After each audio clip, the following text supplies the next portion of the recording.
Bienvenue à Croix-en-Ternois pour cette deuxième épreuve du championnat de France de drift, les 14, 15 et 16 juin. 90 pilotes sont inscrits ici pour cette épreuve qui accueille aussi le fameux Drift Master avec le top niveau des pilotes européens. Les inscriptions sont terminées, contrôle technique en cours, les pilotes sont installés dans les paddocks et c'est le début des séances training. Ils vont appréhender ce nouveau tracé ultra rapide composé de 7 clipping points, quasiment 135-140 km/h de vitesse de pointe. C'est le feu ici à Croix-en-Ternois avec une super météo, c'est tout de suite.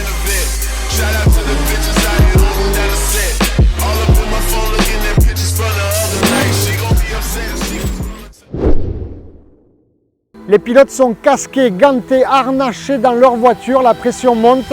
Max, le startliner, leur donne les consignes. Feu, c'est parti, première, deuxième, troisième, quatrième ici au déclenchement avec le clip numéro 1 de suite à l'extérieur. On enchaîne pour cette courbe à droite, clip numéro 2 à l'intérieur. On élargit la trajectoire vers le clip numéro 3 extérieur. Full gaz complet, transition vers le clip numéro 4, toujours extérieur, très difficile. Et la partie encore plus compliquée pour aller du clip numéro 4 au clip numéro 5, lui aussi extérieur. Une arrivée très rapide, une zone de décélération autorisée pour plonger à l'intérieur sur le dernier virage, le clip numéro 6 et on élargit jusqu'à la ligne d'arrivée, clip numéro 7. C'est du sport, c'est 140 km/h de vitesse de pointe, un niveau de difficulté 4,5 sur 5, c'est du haut niveau.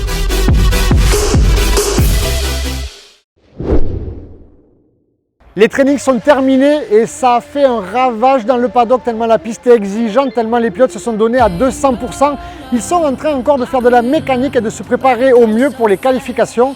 Pas de qualification, pas de battle. Donc je peux vous dire qu'ils sont tous à bloc en train de chouchouter, fignoler ou plus leur monture pour se présenter au départ.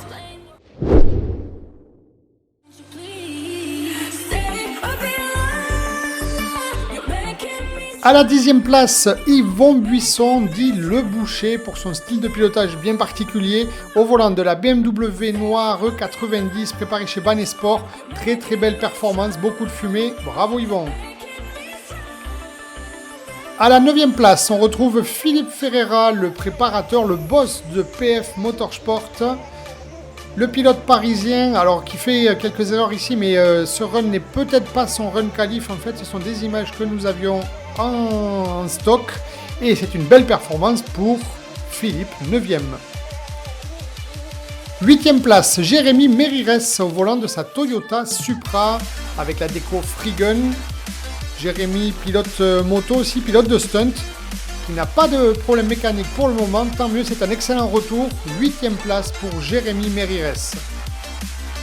Superbe performance pour la première fois dans le top 10 de mémoire, Alexandre Boulier avec cette magnifique Nissan Silvia S13.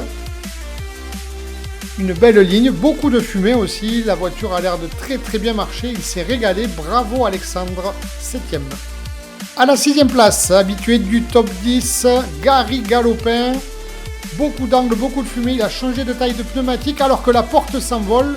Oula, je ne sais plus si c'était pendant le run qualif, pendant son meilleur run qualif, mais en tout cas, ouais, je pense pas que ce soit son meilleur run qualif puisque là, à la fin, il fait une erreur, mais c'est une 6e place au global.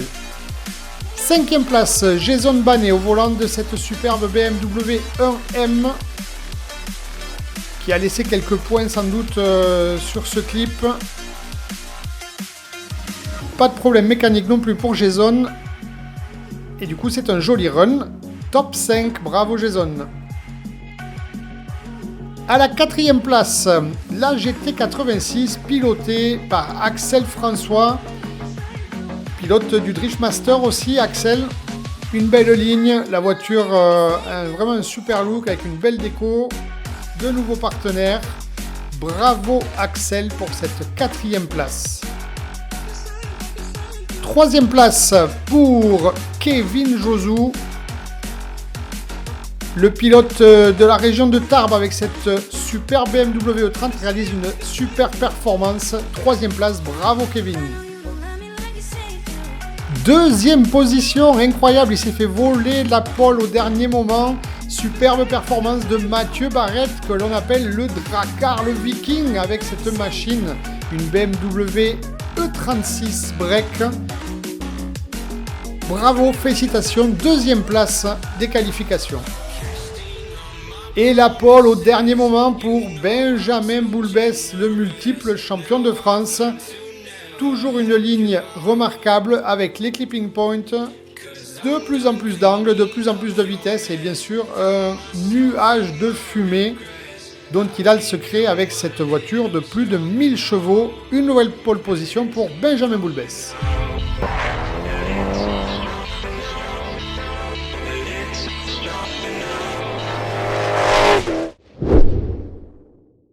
Comme vous le savez, nous avons la chance d'accueillir le fameux Drift Master pour la première fois en France avec ses 45 pilotes d'élite.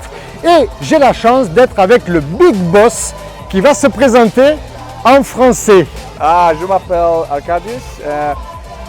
Je parle un peu français, so please speak in English. Okay, perfect. Thank you to speak French a little bit. A little bit. So, what do you think about this first session in France? The track, the level, the hospitality, everything. What can you say? Yeah, the French actually is very good for us, and the hospitality is like very good, very good. The track is crazy. I talk with the drivers, and the drivers love it. This is very important for us. The drivers love it. We still think about the weather. I hope it's gonna be very good. I think so. Yeah, we think so also. So yeah, the expectation is very good, and finger crossed for the event. Yeah. Perfect. And thank you to trust on you. Thank you to be here. No, Jerome, come on.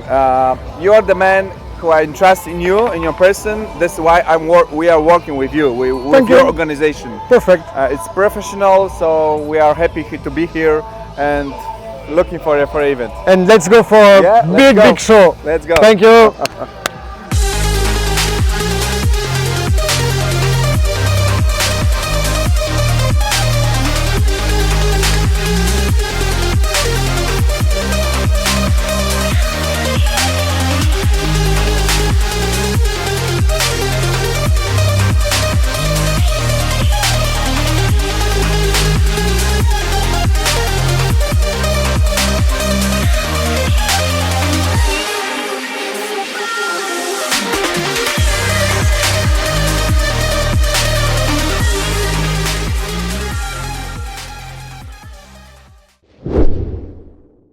Les qualifications sont à présent terminées, les pilotes sont impatients. Après le classement qui est sorti, ils attendent le fameux tableau du top 32 pour savoir qui va s'affronter tels des gladiateurs dans l'arène. Ils sont en feu, nos pilotes français, ils enflamment le public et c'est un super spectacle. Le top 32, les battles, les batailles, c'est maintenant.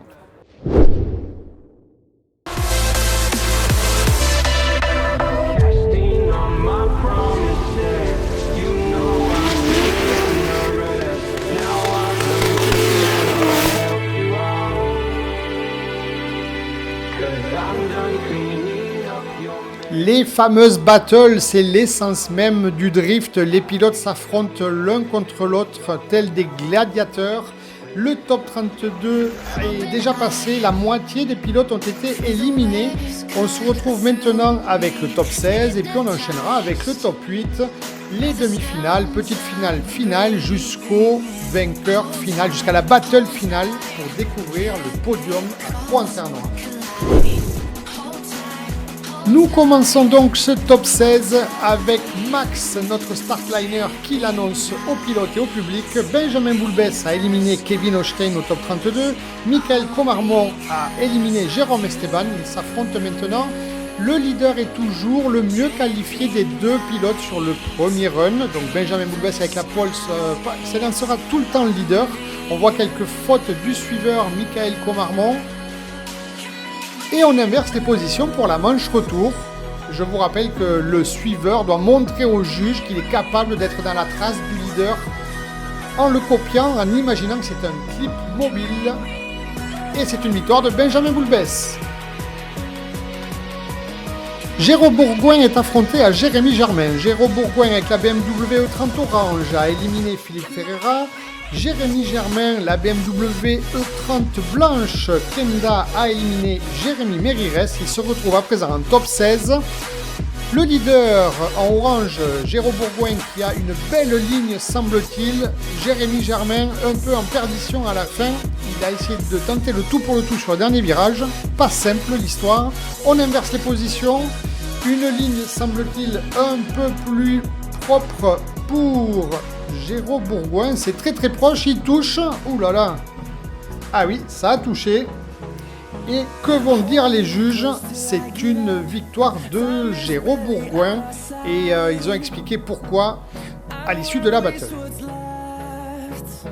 Axel François avec la GT86 blanche qui a éliminé Quentin Deleplanque est opposé à Antoine Amar dans la S13 noire qui a lui éliminé Nuno Pinto. Les deux pilotes au volant de japonaise avec des styles très agressifs doivent se régaler, c'est très très proche. Antoine fait un festival, il se régale et on inverse les positions. Antoine Amar, leader, chassé par Axel François. Axel qui pilotera au Driftmaster dès le lendemain de cette compétition avec une erreur ici de la GT86 pilotée par Axel François. Le verdict des juges, eh bien c'est une victoire à l'unanimité d'Antoine Amar.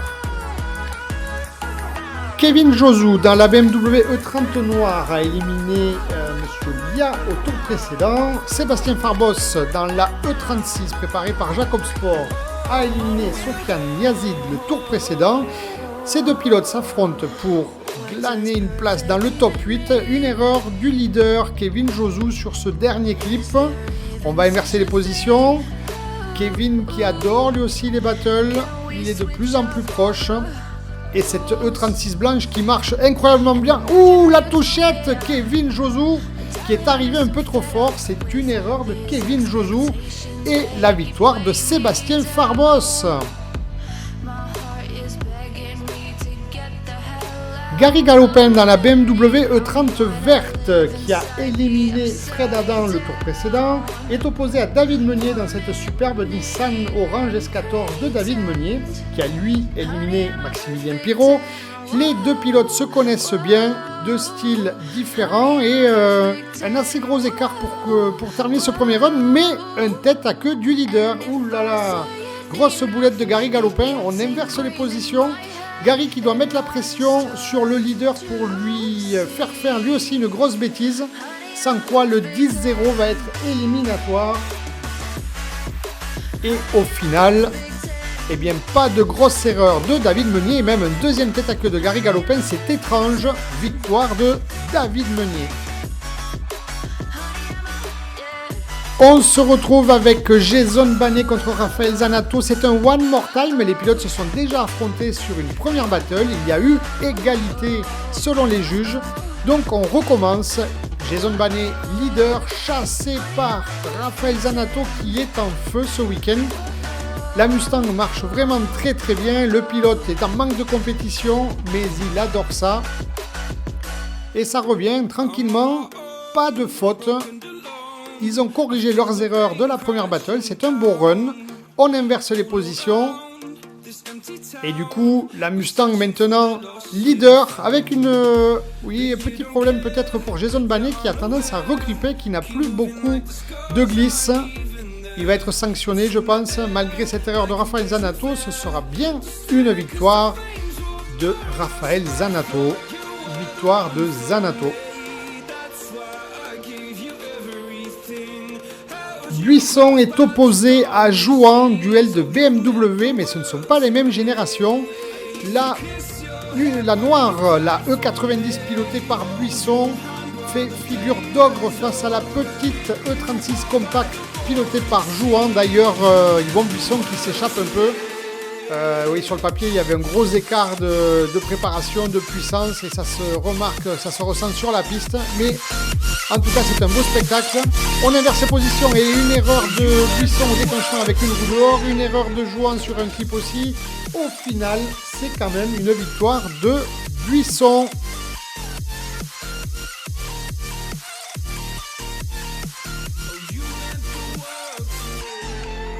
Mathieu Barrette avec la E36 Break qui a éliminé Pierre Levrault le tour précédent est opposé à Laurent Cousin qui lui avait éliminé Laurent Russell. Et on a un duel de BMW encore, ce ne sont pas les mêmes générations, pas du tout les mêmes configs non plus. Laurent Cousin qui revient très fort sur cette dernière partie du tracé, peu d'erreurs de la part des pilotes. On inverse les positions. Oula, le Drakkar qui est un peu à l'agonie sur ce premier clip, mais Laurent Cousin qui fait des erreurs aussi. Alors, est-ce que nous allons avoir droit à un One More Time? Parce qu'il y a des erreurs de l'ensemble des pilotes. Ah oui, mais il y a quand même un peu plus d'erreurs de Mathieu Barret. Compliqué, mais victoire finale de Laurent Cousin.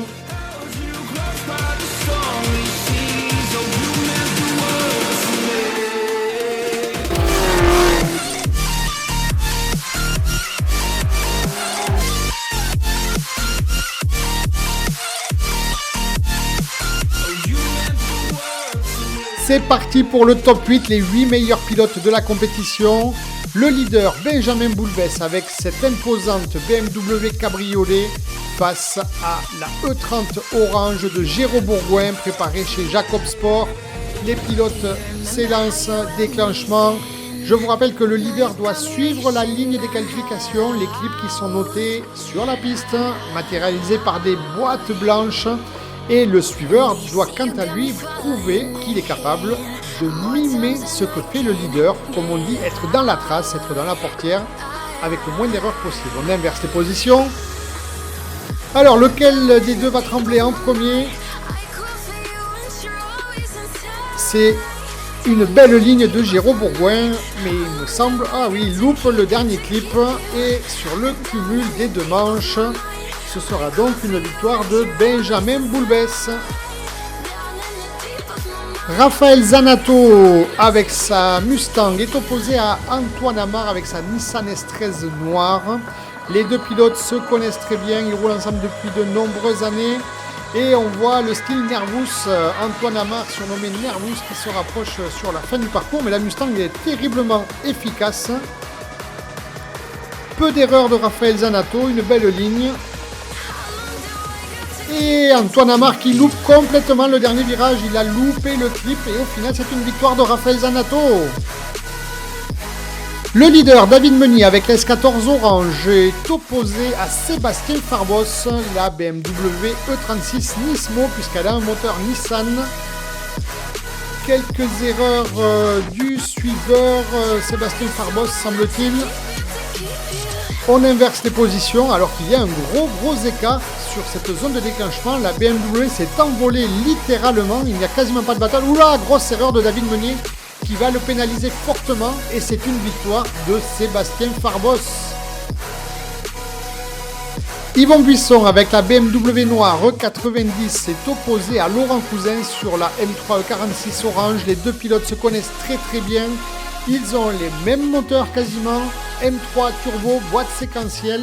Une grosse erreur ici pour le leader Yvon Buisson qui passe très loin du clip. Ça va lui coûter quelques points. On inverse les positions. Il faut un run propre du leader Laurent Cousin s'il veut gagner sa place pour le top 4. La même erreur pour Laurent Cousin. Ça sent l'égalité.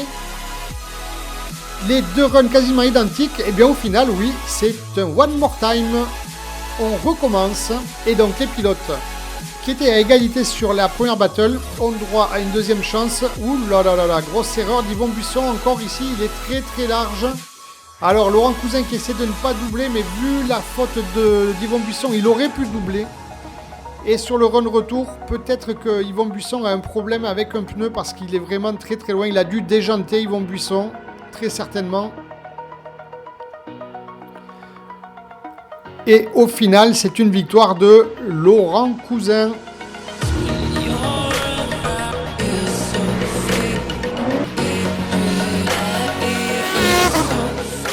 Max, le startliner, est heureux de lancer cette première demi-finale. Benjamin Boulbès, leader, est opposé à Raphaël Zanato sur la Mustang, mais semble-t-il un problème sur la Mustang. Casse mécanique, casse mécanique de Raphaël Zanato, abandon pour ce battle, donc qualification pour la grande finale de Benjamin Boulbès et Raphaël Zanato peut réparer pour faire la petite finale. Laurent Cousin, BMW E46 Orange, affronte Sébastien Farbos qui participe à sa première demi-finale de sa jeune carrière de pilote de drift. Sébastien Farbos, qui a un peu moins d'angle semble-t-il, tente de recoller au leader, mais Laurent Cousin est vraiment très rapide, beaucoup de fumée, c'est très dur de suivre dans ces conditions avec autant de fumée. Laurent Cousin qui effectivement a plus d'angle que Sébastien Farbos semble-t-il. Un peu plus de proximité aussi sur cette battle. Et au final, qualification pour la grande finale de Laurent Cousin. Sébastien Farbos participera quant à lui à la petite finale. La petite finale oppose Raphaël Zanato avec la Mustang The Speed Shop à Sébastien Farbos, la BMW E36 Nismo de Jacob Sport. Et du coup, quelques erreurs ici de la part des pilotes. Je vous rappelle que le vainqueur sera classé 3e, le perdant 4e au pied du podium. Des erreurs de l'ensemble des pilotes, mais au final, le moins d'erreurs est pour Sébastien Farbos qui termine 3e sur la plus petite marge du podium. Bravo! La grande finale avec les deux meilleurs pilotes de la journée oppose Benjamin Boulbès à Laurent Cousin. Les deux pilotes se connaissent très bien, ils ont fait, je sais pas, peut-être 100 battles ensemble depuis le début de leur carrière. Beaucoup de fumée pour le leader, Laurent Cousin qui essaie de revenir dans la porte pour justement être en dehors de ce nuage de fumée. Et une arrivée spectaculaire sur ce premier run, on inverse les positions. Laurent Cousin qui semble plus rapide, avec beaucoup de fumée aussi, c'est très difficile à suivre dans ces conditions. Et petit manque de proximité, alors Laurent va très certainement être pénalisé un peu pour la ligne. Et on vous dit les résultats tout de suite au podium. Et oui, je vous l'annonçais tout à l'heure, 3e place, la première de sa carrière pour Sébastien Farbos, le pilote Jacob Sport. 2e place pour Benjamin Boulbès. Et la victoire du jour revient à Laurent Cousin, le pilote parisien. Bravo messieurs, quel spectacle!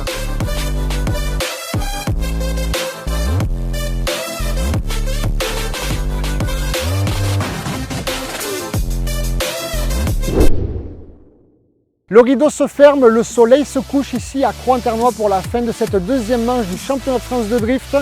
Un spectacle incroyable, un public enthousiastes, nombreux, et puis surtout quel podium. Franchement, les pilotes nous ont régalé, félicitations à eux. En attendant, prudence sur la route, on a l'habitude de dire que la route n'est pas un circuit. Portez-vous bien, ciao!